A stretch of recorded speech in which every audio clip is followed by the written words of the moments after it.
Bonsoir et bienvenue en ce lundi 2 août 2021. Et nous en sommes arrivés ce soir à la méditation numéro 500 et plus particulièrement à la méditation numéro 214 dans le livre de l'Apocalypse que nous méditons depuis le début de cette année. Avant de poursuivre notre méditation du jour, prions. Père, dans le nom de Jésus, bien-aimé Saint-Esprit, tout d'abord nous venons te dire merci. Merci parce que tu as mis en nous ton esprit de sagesse, de révélation, ton esprit de discernement, de persévérance et de détermination. Ta connaissance et ton intelligence. Ta détermination parce que, et ta persévérance, tout comme nous le voyons, ces derniers temps dans le message à l'église de Philadelphie de notre Seigneur, cette persévérance que tu nous donnes. Car aujourd'hui, oui, nous en sommes à la 500e méditation quotidienne. Oh non pas pour nous glorifier, mais pour te rendre gloire, Père. Car je sais pertinemment que sans ton esprit de persévérance que tu mets en nous, de détermination, jamais nous n'aurions pu en arriver à ce stade. Cela n'a pas toujours été facile, il y a des combats au quotidien, mais tu es toujours là, fidèle. Tu nous revigores chaque jour, tu nous donnes toujours quelque chose à dire, bien-aimé Saint-Esprit. Et bien souvent, des choses que nous n'avions même pas imaginées. Alors, je tenais à te dire merci, Père, dans le nom de Jésus. Merci, bien-aimé Saint-Esprit, et continue à nous remplir de ta grâce, afin que tout ce qui sort de notre bouche soit pour notre édification et pour aussi l'édification d'un maximum de personnes. À toi toute la gloire, Père, dans le nom de Jésus. Merci, bien-aimé Saint-Esprit. Amen. Nous poursuivons donc dans notre méditation dans la lettre de l'église de notre Seigneur à l'église de Philadelphie, sa 6e lettre, qui se trouve dans le chapitre 3, versets 7 à 13. Et nous en sommes arrivés donc désormais au verset numéro 12. Nous arrivons à la fin de cette 6e lettre. Et nous allons le prendre ensemble ce soir. Il est écrit, c'est notre Seigneur qui continue à nous parler, à chacun d'entre nous, au travers de l'église de Philadelphie, vous l'avez bien compris. Il est écrit, « Du vainqueur, je ferai une colonne dans le temple de mon Dieu. Il n'en sortira plus. J'écrirai sur lui le nom de mon Dieu et celui de la ville de mon Dieu. La nouvelle Jérusalem, qui descend du ciel d'auprès de mon Dieu, ainsi que mon nom nouveau. » Nous allons commencer à méditer ce soir, donc ce verset numéro 12, tranquillement, en prenant mot à mot et en voyant ce que notre bien-aimé Saint-Esprit, dans le nom de Jésus, veut nous révéler. Alors il y a des choses sur lesquelles nous passerons un peu plus rapidement parce que nous avons pu déjà voir, les mots grecs qui les composent. Maintenant, nous ferons quand même des rappels parce que c'est toujours très bien d'avoir des piqûres de rappel, sans jeu de mots, bien entendu. Vous commencez à nous connaître.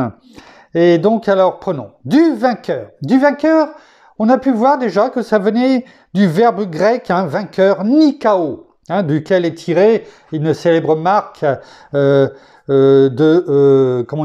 sportive sur lesquelles nous avons pu parler il y a quelques semaines, quelques mois maintenant, sur une chaussure, une basket qu'ils avaient sortie. Je vous laisse aller revoir tout cela, réécouter. Donc du verbe grec nikao qui veut dire remporter la victoire, sortir victorieux, dompter, triompher, surmonter. Voilà ce que le Seigneur, en employant nikao, veut que nous soyons, veut que nous fassions. C'est ce que finalement nous disions en prière.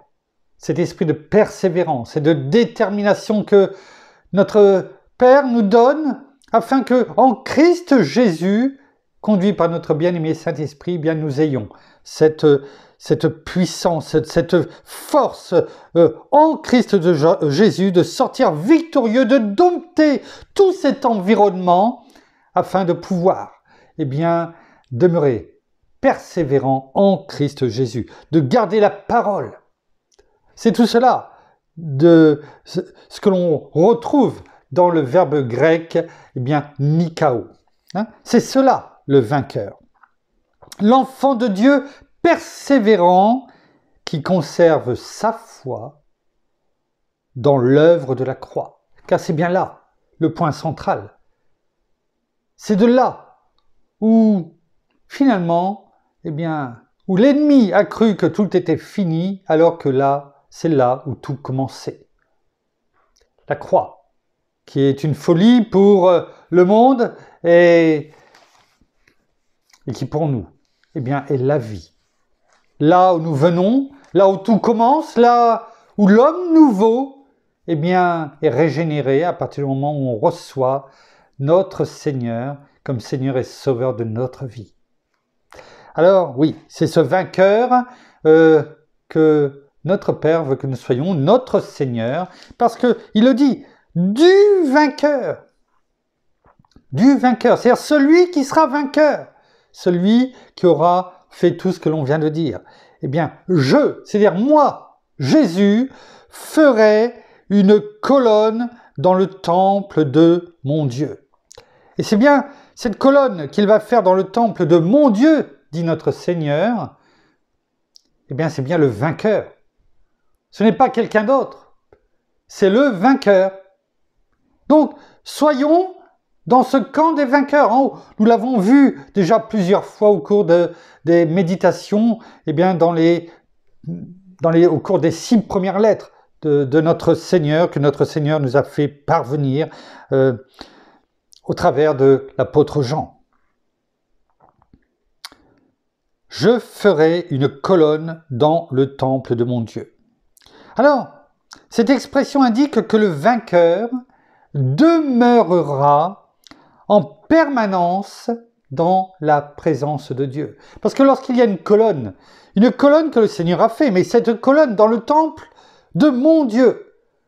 En règle générale, la colonne dans un temple, c'est ce qui soutient le temple. Et entre nous, c'est déjà une gloire que le Seigneur dise au vainqueur, à celui qui aura persévéré jusqu'au bout, eh bien je ferai une colonne dans le temple de mon Dieu. Mais la colonne, physiquement parlant, si on parle architecturalement parlant, parce que nous n'avons pas, je dirais, la prétention de soutenir le temple dans lequel Dieu habite, mais cette image est quand même importante. Ça veut dire que le Seigneur dit celui qui sera vainqueur, eh bien il aura une place privilégiée. Outre la couronne dont nous avions parlé au verset 11, il aura une place privilégiée. Il sera en permanence dans la présence de mon Dieu. Parce que la colonne, elle, physiquement parlant, elle ne commence pas à partir à droite à gauche, elle est toujours là. Et à travers les temps, eh bien cette colonne est là. C'est-à-dire que, eh bien, au travers de cela, le Seigneur nous dit, eh bien, il demeurera le vainqueur en permanence dans la présence de Dieu. Et c'est une gloire, c'est réconfortant, c'est glorieux ce que le Seigneur nous dit pour nous. Parce que je ne doute aucunement que nous serons ces vainqueurs. Nous ferons partie de ces vainqueurs. Ceux qu'il revêtera, eh bien, de vêtements blancs. Le vainqueur ne deviendra pas seulement une pierre vive dans le temple spirituel, on va le voir, mais il sera également une colonne. On va le voir au travers de 2 versets.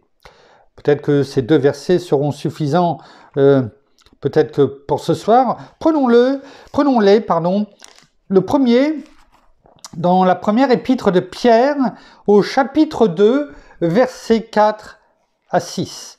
Là, c'est cette partie, en tout cas le début de ce chapitre, chapitre 2, bien sûr, mais à partir du verset 4, là on parle de Jésus qui est la pierre angulaire.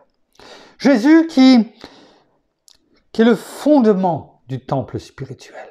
Voyons, on va le prendre en nouvelle français courant, directement, pour pas que ça soit trop long et que l'on puisse avancer. Et regardons ce qui est écrit. La parole nous dit de se laisser finalement choisir comme pierre vivante. Hein, c'est ce qu'on a dit. On ne sera pas simplement une pierre vive dans le temple. On va le voir. C'est quoi cette pierre vive? Il est écrit « Approchez-vous du Seigneur, la pierre vivante rejetée par les êtres humains. » On le sait, hein, notre Seigneur a été rejeté. Et il est de plus en plus rejeté par l'être humain. Mais choisie et précieuse aux yeux de Dieu. Laissez-vous bâtir. Il faut que nous nous laissions bâtir. Tout comme notre Père sur le comment dirais-je? Je cherche le nom, excusez-moi. Notre Père sur en tant que le potier, donc qui nous façonne, eh bien, je cherche le nom, excusez-moi, sur le tour du potier, voilà, merci. Bon, voilà, pourtant, on l'a tellement dit, mais j'avais un trou.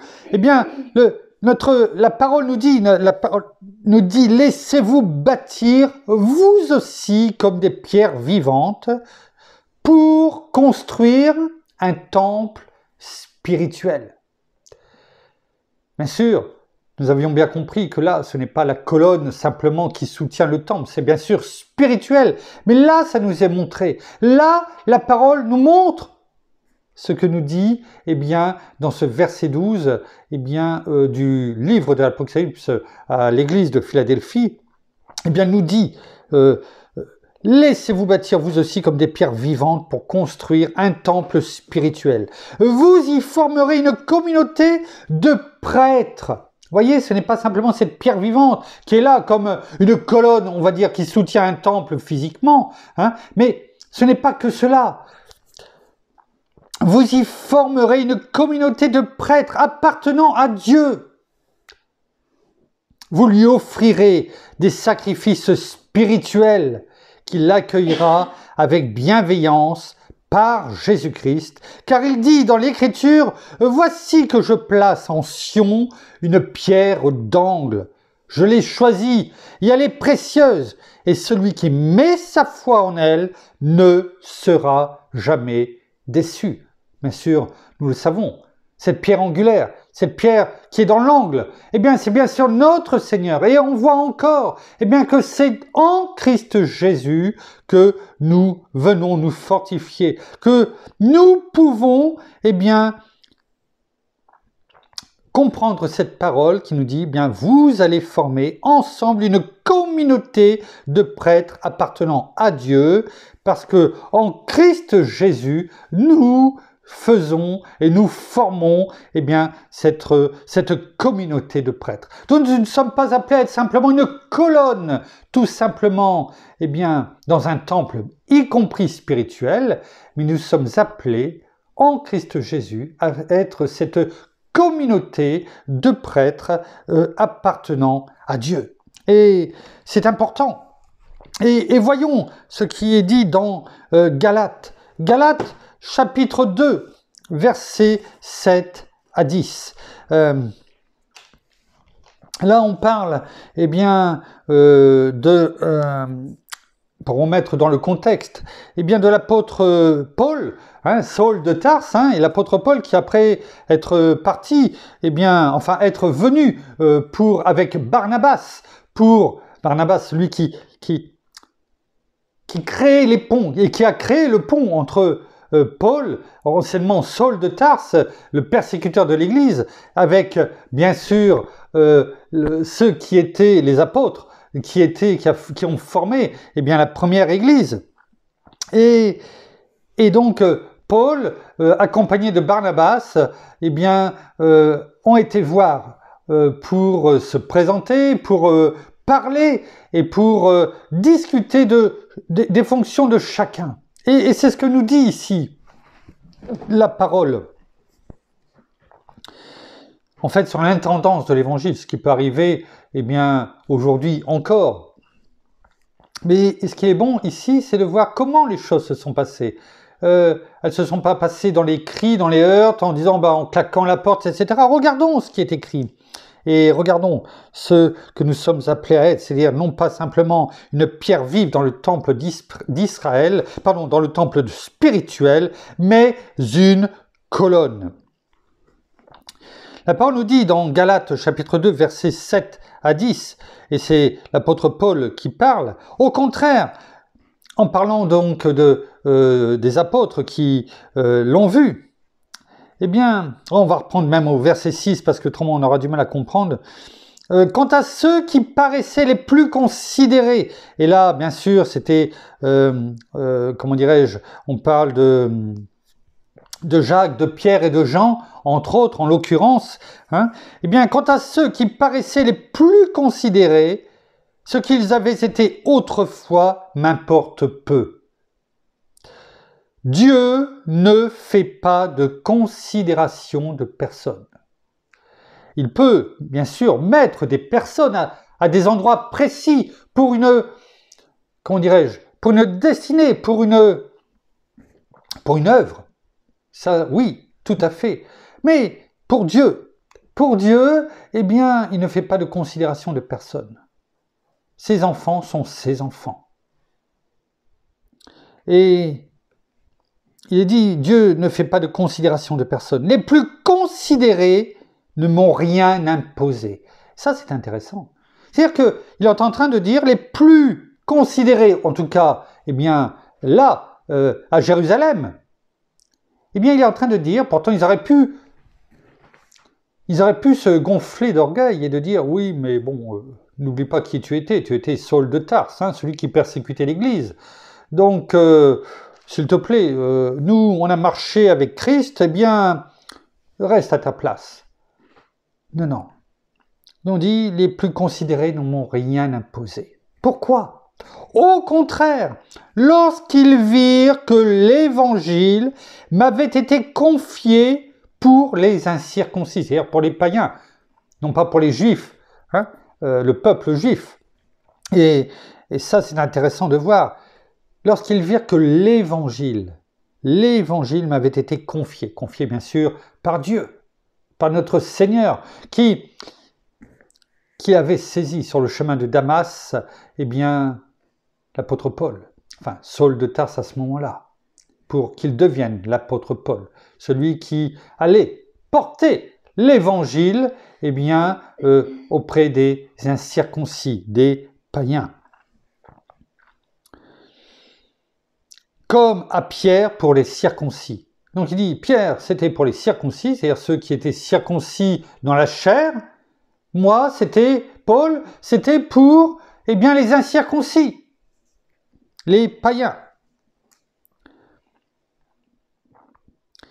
Car celui qui, agissant en Pierre, c'est qui agissait en Pierre ? C'est Christ Jésus. On a fait l'apôtre des circoncis, a également agi en moi en vue des païens. C'est exactement ce que l'on vient de dire. Et lorsqu'ils reconnurent la grâce qui m'avait été accordée, c'est une grâce. C'est quoi la grâce ? Cette grâce, c'est de quoi ? C'est de porter l'Évangile. Et aujourd'hui, on sait qu'en Christ Jésus, à la croix, il n'en a fait qu'un. Il n'y a plus ni juif ni grec. On le sait, c'est la parole qui le dit. C'est-à-dire que nous avons reçu cette grâce en Christ Jésus, eh bien, d'aller porter nous aussi l'Évangile. Peut-être pas aussi loin que faisait Paul, mais qu'importe l'endroit, qu'importe notre fonction en tant qu'ambassadeur de Christ, c'est de porter l'Évangile, tout comme il est indiqué ici. Et lorsqu'ils reconnurent la grâce qui m'avait été accordée, Jacques, Céphas, c'est-à-dire Pierre et Jean, considérés comme des colonnes. Voyez, ils étaient considérés comme des colonnes. Pourquoi ? Parce qu'ils étaient meilleurs que les autres ? Non.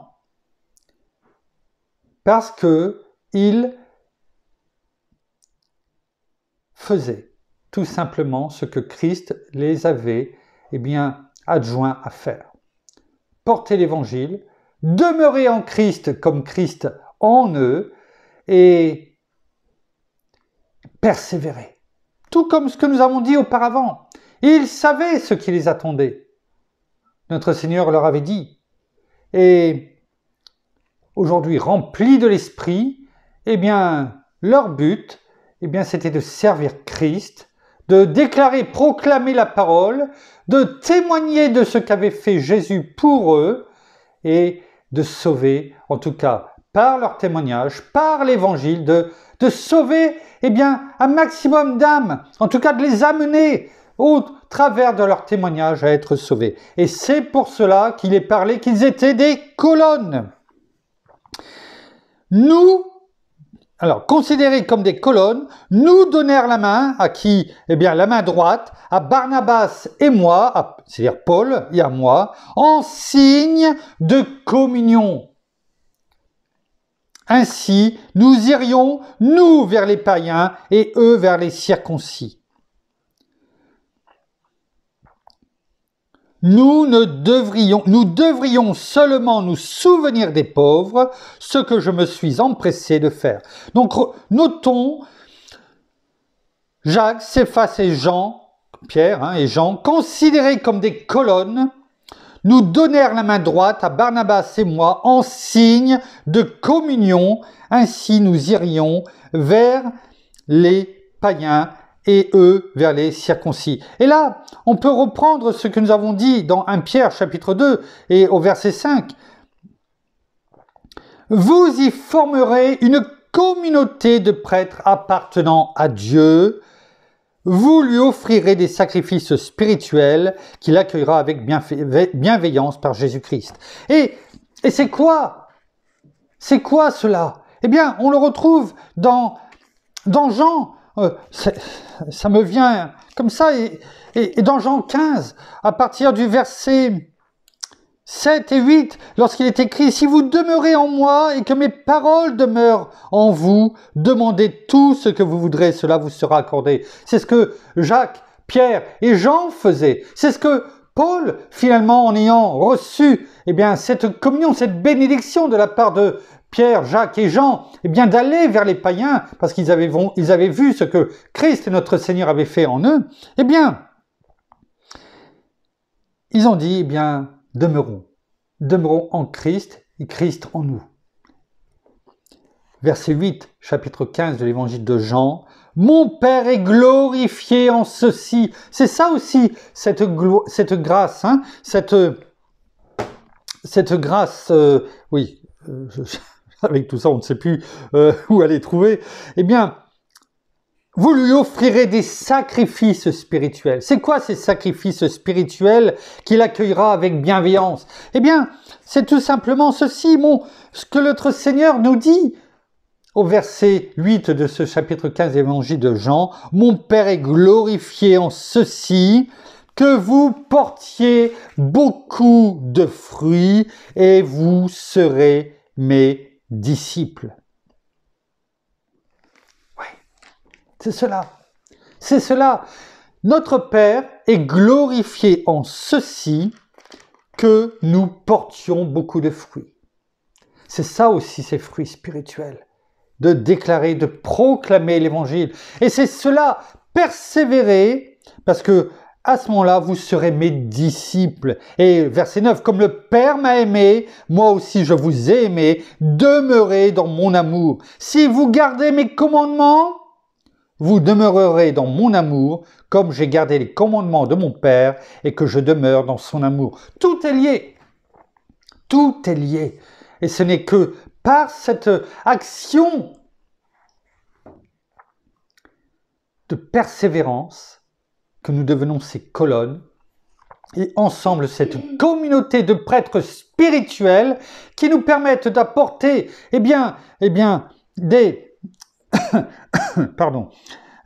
d'offrir des sacrifices spirituels à notre Père, parce que nous lui apportons, et c'est ainsi, par ces fruits que nous portons, que nous le glorifions. Alors c'est ça, cette colonne que nous sommes appelés à être ici, mais aussi, surtout demain, parce que nous serons ces vainqueurs, parce que nous ferons ici notre part, tout simplement, qui nous est demandée, tout comme, eh bien, Paul nous le montre dans ces versets que nous venons de lire, ainsi que Jacques, Pierre et Jean et d'autres, bien entendu, parce que là on prend la parole, et il y en a eu d'autres au travers de l'histoire de l'Église qui nous le montrent. Eh bien, c'est ainsi le vainqueur, occupera une place d'honneur et qu'il sera un appui. Un appui. C'est cela, cette colonne qui spirituellement eh bien, et symboliquement nous est montrée. Alors, pour cela, il faut deux choses. Il faut, on l'a vu, que nous demeurions en Christ, comme ça nous a été rappelé dans Jean 15, que nous portions du fruit, que nous soyons cette communauté. Mais nous devons aussi, au travers de ce qui nous est dit depuis le 1er janvier, bien sûr, que nous méditons le livre de l'Apocalypse, mais que encore plus ici dans cette lettre à l'église de Philadelphie, que nous persévérions. Que ce ciel, cette éternité, nous savons où nous allons aller. Nous allons nous élever vers le ciel. Rappelons-nous ce qui est dit dans Luc 10, verset 20. 19, le verset 19, il nous est dit que notre Seigneur nous donnait toute autorité en son nom sur la terre pour marcher sur les serpents et les scorpions, sur toute la puissance de l'ennemi. Et c'est formidable, c'est glorieux. Mais surtout ce verset 20, qui finalement est bien souvent oublié. On a tendance à nous rappeler le verset 19 et bien souvent on oublie ce verset 20 et qui pourtant eh bien, est la base, cette fondation qui est là et que le Seigneur nous rappelle. Il termine en nous disant « Cependant, ne vous réjouissez pas de ce que les esprits vous sont soumis, mais réjouissez-vous de ce que vos noms sont inscrits dans les cieux. » C'est ça le plus important. C'est ça le plus important. Déjà pour y être et pour, en demeurant ferme, persévérant en Christ Jésus, eh bien de devenir, en tant que vainqueur, cette colonne, spirituellement parlant, que nous avons parlé et médité aujourd'hui. Cette réflexion, c'est de dire, vous savez, je sauvegarde toutes choses, y compris les vidéos, bien sûr, que nous faisons au quotidien. Eh bien, je les sauvegarde dans quoi? Dans le cloud. Qu'est-ce que ça veut dire, le cloud? Ça veut dire les nuages, le ciel. Pas le ciel, mais enfin, les nuages. Nous savons que où est-ce que nous allons aller? Dans les cieux, dans les nuages, à la rencontre de notre Seigneur, dans la nuée. Et pourtant, en ce qui me concerne, en tout cas, je parle pour moi, je suis tellement prompte à sauvegarder maintenant, eh bien, toute vidéo, toute image, y compris les images privées. Et combien de fois je dis à mon épouse, eh bien, il faut le faire. Parce que si l'ordinateur venait à planter ou quoi que ce soit, eh bien, nous aurions perdu ces images ou ces vidéos. Alors on les sauvegarde. Et on est tellement content quand c'est sauvegardé. Combien de fois je dis à mon épouse, c'est bon, c'est sauvegardé dans le cloud. C'est pas vrai? Voilà. Elle me fait signe que oui avec ses yeux. Ces magnifiques yeux qui sont devant moi. Et on fait tellement peu d'importance à ce que nos pensées, notre vision, que nous devrions avoir, cette promesse de l'éternité qui est déjà là sur terre, de ce que nous avons vu, que nous allons aller au son de la trompette, eh bien, monter, après que les morts aient été ressuscités en premier en Christ Jésus, eh bien, monter vers Christ qui est là, qui se tient dans les nuages, dans la nuée. Alors, est-ce que nous préférons, eh bien,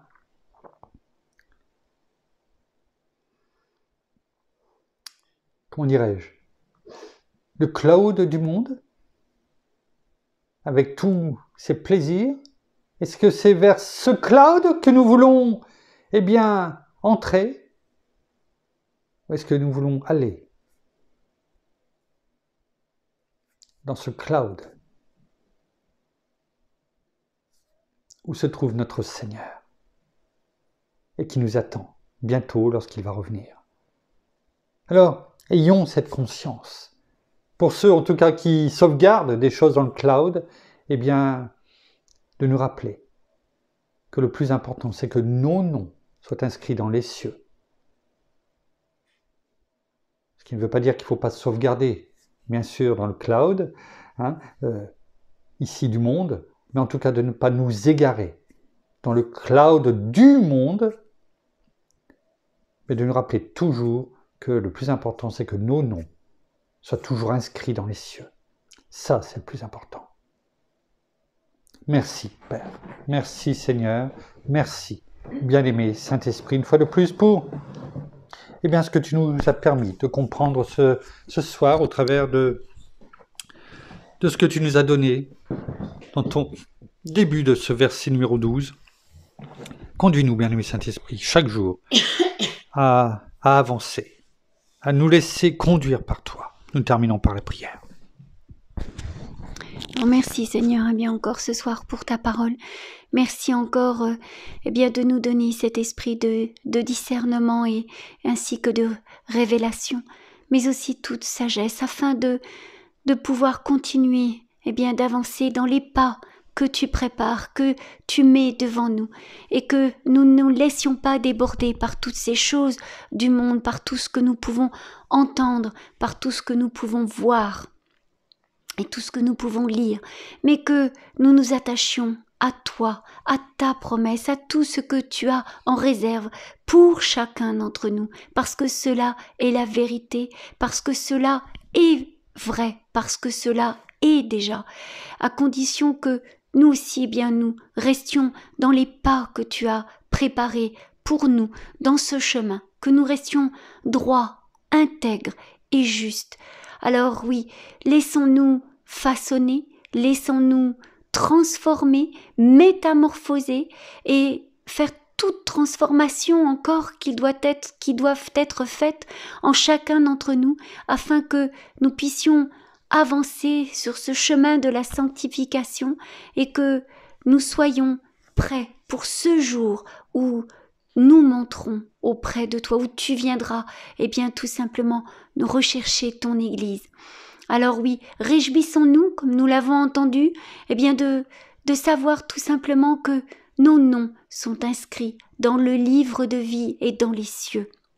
Réjouissons-nous de tout cela et surtout, portons ce fruit que tu nous demandes de porter, non seulement auprès de nos familles, de notre entourage, mais aussi de toute personne que nous pouvons rencontrer, car nous savons que nous ne devons pas avoir honte de l'Évangile, car c'est une puissance de Dieu pour le salut de quiconque croit.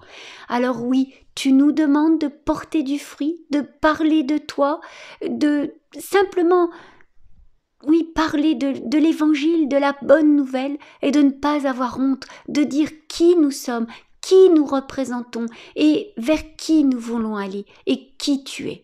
Alors sachons tout simplement déclarer, proclamer ton nom puissant, Seigneur Jésus, toi, notre roi, notre majesté.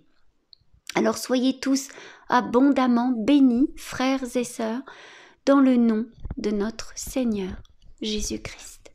Amen. Amen. Voilà, ainsi s'achève la méditation de ce soir. Nous vous bénissons abondamment de toutes les bénédictions spirituelles dans les lieux célestes en Christ.